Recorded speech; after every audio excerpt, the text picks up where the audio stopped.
Assalamualaikum warahmatullahi wabarakatuh. Hari ini kita akan membahas mengenai KISI PTS genap untuk kelas 8. Dari kelas 8 ya, nanti yang keluar untuk materi PTS yaitu adalah bab 4 dan bab 5, yaitu mengenai Kebangkitan Nasional dan juga Sumpah Pemuda. Oke, langsung saja kita bahas untuk nomor 1.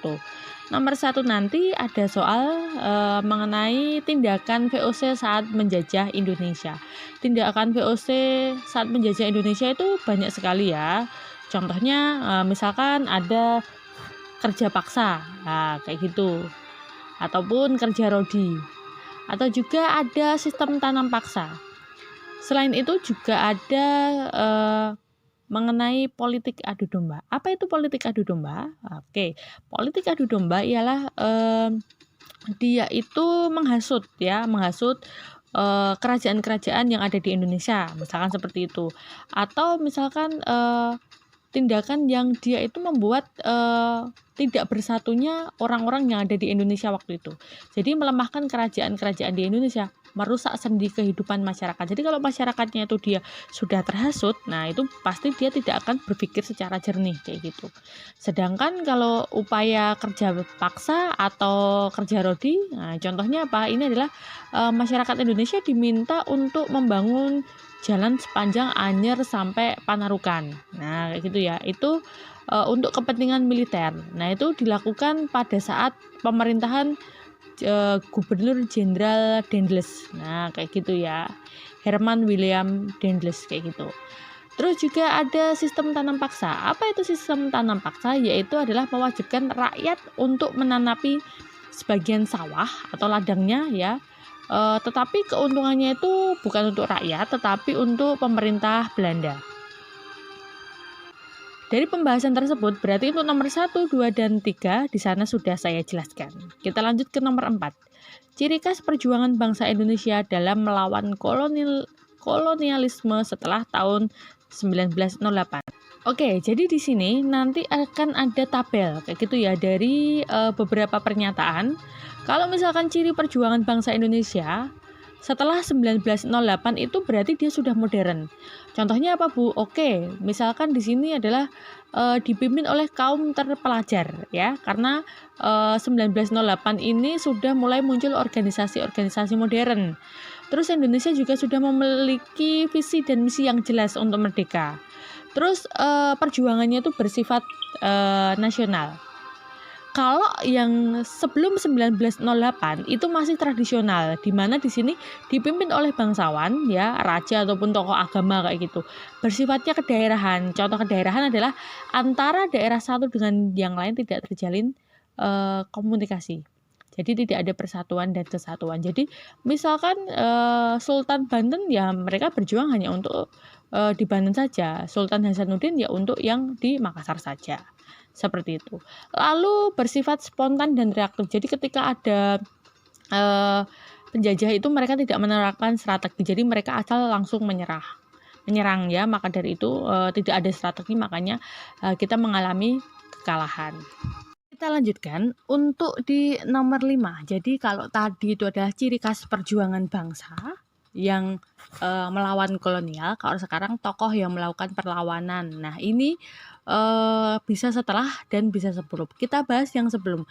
Jadi kalau misalkan sebelum 1908, tokoh-tokoh yang melakukan perlawanan ini adalah dipimpin oleh bangsawan. Jadi misalkan ada Pangeran Diponegoro, Cut Nyak-Dien kayak gitu ya, Tuanku Imam Bonjol, Pangeran Antasari, ada juga Sultan Hasanuddin dan lain-lain. Sedangkan tokoh yang melakukan perlawanan di Belanda setelah tahun 1908 ini adalah berarti tokoh-tokoh modern kayak gitu ya, seperti Ki Hajar Dewantara, ada Wahidin Sudirohusodo, ada juga Dawes Dekker kayak gitu ya. Jadi tokoh-tokoh yang dia melakukan perlawanan menggunakan organisasi. Oke, kita bahas untuk nomor 6. Nomor 6 adalah menyebutkan Trias Politika van Deventer. Apa itu Trias van Deventer? Ya, Trias Politika ini adalah program dari politik etis. Itu adalah program kesejahteraan rakyat yang di wilayah jajahan Belanda. Jadi waktu itu Belanda merasa mungkin tidak enak ya dengan Indonesia, karena kita kan sudah memberikan banyak sekali harta, benda, kekayaan untuk membangun negeri Belanda menjadi salah satu negara yang kaya raya di Eropa. Maka dari itu, sebagai wujud, politik balas budi, itu dia mengadakan, namanya adalah Trias Politica van Deventer, karena ini adalah dibuat atas usulan dari Van Deventer. Jadi isinya itu apa, Bu? Oke, isinya adalah, 3 program, yaitu adalah, edukasi ataupun pendidikan, irigasi yaitu adalah membangun selokan Mataram contohnya misalkan seperti untuk pengairan, irigasi ya kayak gitu. Ada juga transmigrasi. Oke, transmigrasi di sini adalah perpindahan penduduk yang tadinya itu di Jawa padat menjadi, dipindahkan misalkan di, Sumatera kayak itu ya, dia disuruh untuk menanami, tanaman-tanaman yang bisa dijual di pasaran dunia, misalkan kayak kopi, cengkeh, kayak gitu ya. Ada juga yang dia ditransmigrasikan ke Suriname. Untuk nomor 7 di sini nanti adalah menyebutkan organisasi pertama, pergerakan nasional. Oke, organisasi pertama yang ada di Indonesia itu adalah sebuah organisasi yang dia itu sebagai penggerak dari kebangkitan nasional. Organisasi tersebut adalah Budi Utomo. Jadi Budi Utomo itu bukan nama orang, tapi itu adalah organisasi pertama modern di Indonesia.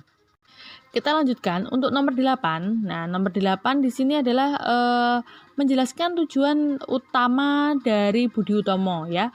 Jadi maksudnya apa? Budi Utomo itu kan berarti artinya tabiat perangai baik budi ataupun luhur. Jadi tujuannya itu apa? Tujuannya itu adalah mula-mula adalah memajukan pendidikan dan derajat bangsa. Jadi kalau misalkan cara menghadapi penjajah itu adalah menggunakan pendidikan.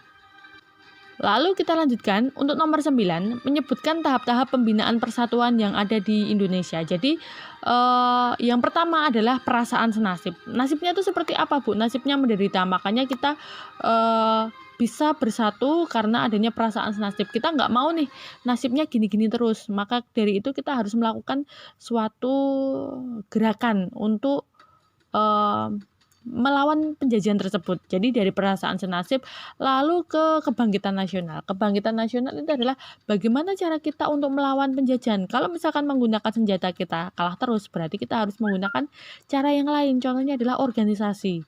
Maka dari itu muncul yang namanya kebangkitan nasional. Bangkit secara bersama-sama, secara nasional. Bukan untuk daerahnya sendiri tapi untuk nasional.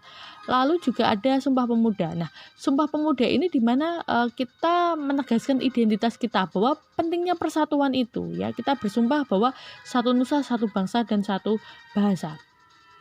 Lalu ada proklamasi kemerdekaan. Ini adalah tahap yang terakhir di mana di sini kita menegaskan identitas kita sebagai negara yang berdaulat, bukan lagi negara jajahan dari Belanda.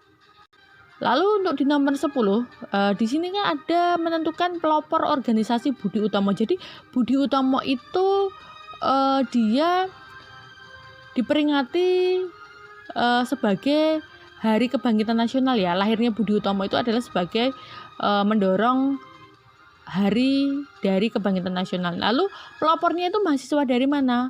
Mahasiswa Stovia di Jakarta. Jadi mahasiswa kedokteran ya waktu itu dia mendirikan organisasi bernama Budi Utomo untuk meninggikan derajatnya rakyat Indonesia melalui pendidikan.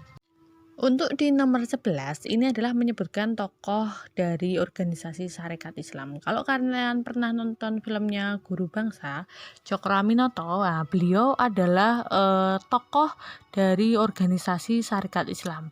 Di mana organisasi Sarekat Islam itu adalah dibentuk untuk keprihatinan ya, karena latar belakangnya itu adalah keprihatinan terhadap ketidakmampuan para pedagang pribumi untuk bersaing dengan pedagang Tionghoa dan India kayak gitu. Jadi waktu itu para pedagang itu mereka kurang mampu bersaing, maka dari itu mendirikan sebuah organisasi bernama Sarekat Islam ini untuk agar para pedagang pribumi waktu itu bisa bersaing dengan pedagang Tionghoa dan juga India. Nomor 12 menyebutkan contoh nilai religius. Ini religius itu adalah berkenaan dengan nilai-nilai ketuhanan yang Maha Esa kayak gitu ya. Jadi hormat menghormati, bekerja sama antar pemeluk agama yang berbeda, banyak sekali. Nah, nanti silakan kalian cari ya disesuaikan dengan soalnya. Kita lanjutkan untuk nomor 13 ini adalah menganalisis keunggulan yang dimiliki oleh bangsa Indonesia. Ini di LKS ada, di buku paket ada. Jadi keindahan dan keunggulan dari Indonesia itu apa saja? Di antaranya adalah memiliki keanekaragaman dari berbagai aspek kehidupan sosial budaya, tanahnya subur, mataharinya bersinar sepanjang tahun, jumlah dan potensi penduduknya yang besar, jadi banyak sekali. Silahkan nanti kalian sesuaikan. Oke, untuk nomor 14 ini adalah menjelaskan nilai-nilai kebangsaan yang ada di dalam UUD dan Pancasila. Oke, kalian bisa membuka halaman 83 di buku paket. Nah, di sana ada nilai religius. Nilai religius sepertinya semua sudah paham. Ada nilai kemanusiaan. Nah, ini hubungannya erat dengan mengakui persamaan derajat ya, mengenai mengembangkan sikap tenggang rasa, tidak semena-mena, gemar melakukan kegiatan kemanusiaan. Ada juga nanti di sini adalah mengenai nilai keseimbangan. Oke, nilai keseimbangan kata kuncinya adalah menjalankan hak dan kewajiban secara proporsional. Jadi kalau keseimbangan kata kuncinya adalah di sana ada kata seimbang dan ada kata proporsional. Nah, untuk nilai demokrasi, kata kuncinya ini adalah kedaulatan di tangan rakyat, ya, kayak gitu. Untuk nilai kesamaan derajat, di mana di sini setiap warga memiliki hak kewajiban kedudukan yang sama di depan hukum. Nah, kayak gitu ya. Jadi, upaya penegakan hukum itu tidak hanya untuk misalkan rakyat kecil, ya, tapi juga untuk semua kalangan pejabat kayak gitu ya. Nah, ini semua bersamaan kedudukan di mata hukum. Ada juga di sini ketaatan hukum, di mana di sini tanpa pandang bulu semua wajib menaati aturan yang berlaku. Dari penjelasan tersebut berarti bisa untuk menjawab ya kisi dari 14, 15 ya. Untuk nilai-nilai produktivitas, kata kuncinya apa? Kalau produktivitas ini adalah mengenai perlindungan masyarakat ya, menuju kemakmuran, sarana prasarana untuk mendorong masyarakat kreatif, produktif kayak gitu. Jadi kalau PPKN sebenarnya sudah ada kata kuncinya. Tinggal kalian menentukan ya sesuai dengan soalnya. Yang penting kalian rajin membaca, pasti nanti akan ketemu jawabannya. Jadi kalau misalkan sudah mentok itu pelan-pelan dibaca, dipelajari, nanti akan ketemu jawabannya. Kita lanjutkan. Untuk di nomor 17 ini sudah memasuki di bab 5, yaitu mengenai Sumpah Pemuda tahun 1928 dalam Bingkai Bhinneka Tunggal Ika. Untuk nomor 17 di sana menyebutkan nilai-nilai yang harus diwarisi dari Sumpah Pemuda. Nah, ini nanti dicari aja yang paling bagus. Lalu latar belakang munculnya peristiwa Sumpah Pemuda. Ini kira-kira apa saja? Jadi banyak sekali ya. Misalkan timbulnya rasa ingin merdeka kayak gitu. Terus juga ada mengenai pentingnya persatuan untuk mengusir penjajah, berdirinya organisasi Budi Utomo, munculnya organisasi seperti Dong Java, Jong Ambon, dan lain-lain. Lalu nanti untuk di nomor 19 itu ada semangat yang harus diwarisi dari peristiwa Sumpah Pemuda. Jadi ini juga nanti silakan dicari yang paling bagus kayak gitu ya. Kita lanjutkan untuk visi misi dari Trikoro Darmo. Jadi Trikoro Darmo itu sebelum Jong Java ya, itu kan namanya adalah Trikoro Darmo. Apa visi misinya? Yaitu adalah mempererat tali persaudaraan antar siswa-siswi Bumi Putra pada sekolah, menambah pengetahuan umum bagi anggotanya, membangkitkan dan mempertajam peranan untuk segala bahasa dan juga budaya. Jadi nanti bisa kalian cari lagi di LKS ataupun di buku paket. Kita lanjutkan. Untuk nomor 21 di sana ada bidang perjuangan Jong Java. Jadi setelah Trikoro Darmo tadi memutuskan mengganti nama menjadi Jong Java, dalam kongres bulan Mei dia mempertegas bahwa Jong Java hanya akan melakukan perjuangan dalam bidang sosial, budaya, dan juga pendidikan. Kita lanjutkan, untuk nomor 22 menyebutkan peristiwa tanggal 28 selain Sumpah Pemuda. Jadi, saat peristiwa Sumpah Pemuda itu juga ada peristiwa penting. Apa itu peristiwa pentingnya? Peristiwa penting tersebut adalah selain membacakan Ikrar Pemuda, juga menetapkan lagu kebangsaan Indonesia Raya. Siapa penciptanya? Nah, yaitu adalah W.R. Supratman, dan waktu itu diliput di Sinpo ya, itu di majalah Sinpo. Nah, jadi tanggal 28 ada peristiwa penting selain Ikrar Sumpah Pemuda, yaitu menetapkan lagu kebangsaan Indonesia Raya. Dan untuk nomor 23, di sana ada organisasi kepemudaan yang menggagas diselenggarakannya Kongres Pemuda yang kedua. Siapa? Itu adalah Perhimpunan Pelajar-Pelajar Indonesia atau PPPI. Selanjutnya, nomor 24 adalah menjelaskan makna dari Sumpah Pemuda. Makna dari Sumpah Pemuda sendiri, kalian tahu ya, lagu dari Satu Nusa, Satu Bangsa, Satu Bahasa. Itu ya, jadi di mana kalau Satu Nusa itu artinya adalah Nusantara atau tempat berlindung atau satu tanah air. Jadi kita merasakan hal yang sama kayak gitu. Satu bangsa itu adalah kita kan berbeda-beda suku ya, dari misalkan suku Jawa, suku Aceh, suku Batak, dan lain-lain. Mereka melebur menjadi satu, menjadi Indonesia. Jadi saya ulang lagi, kalau satu bangsa adalah meleburnya suku-suku yang ada di Indonesia itu menjadi satu kesatuan yang utuh, yaitu Indonesia. Sedangkan satu bahasa, di Indonesia kan ada dialek yang berbeda-beda, bahasanya juga beda-beda, tapi mereka melebur menjadi satu. Bahasa yang digunakan adalah bahasa Indonesia sebagai bahasa resmi kenegaraan dan juga bahasa persatuan. Di nomor 25 ini menjelaskan salah satu aspek dari Sumpah Pemuda. Jadi yang tadi ya, satu nusa, satu bangsa, satu bahasa. Nanti dicari aja kata konteksnya yang sesuai itu apa. Juga di sana nanti disebutkan organisasi yang tidak berlatarkan dari suku dan kedaerahan itu seperti apa. Kalau misalkan Jong Jawa, berarti kan dari Jawa. Kalau Jong Minahasa, berarti dari mana? Dari Sulawesi.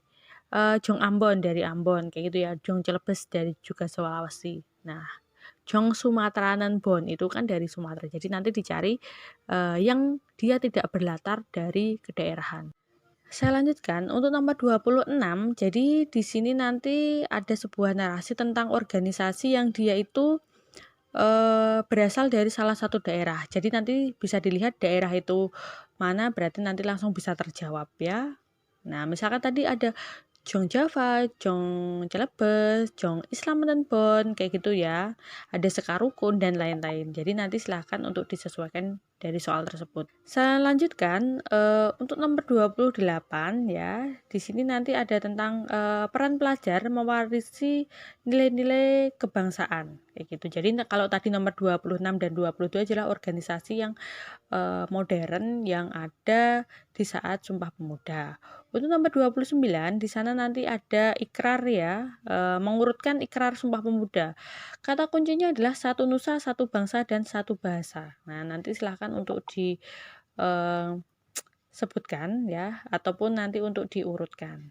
Lalu di soal terakhir, nah jadi ada hikmah yang diambil dari Kongres Sumpah Pemuda itu apa sih kira-kira. Jadi adanya tadi ya tahap-tahap pembinaan persatuan. Ketika tadi kebangkitan nasional itu sudah muncul, maka kan muncul Kongres Sumpah Pemuda. Nah, itu tujuannya apa sih? Oh, ternyata tujuannya adalah untuk mewujudkan persatuan yang tadinya itu bersifat kedaerahan menjadi bersikap atau menjadi bersifat nasional.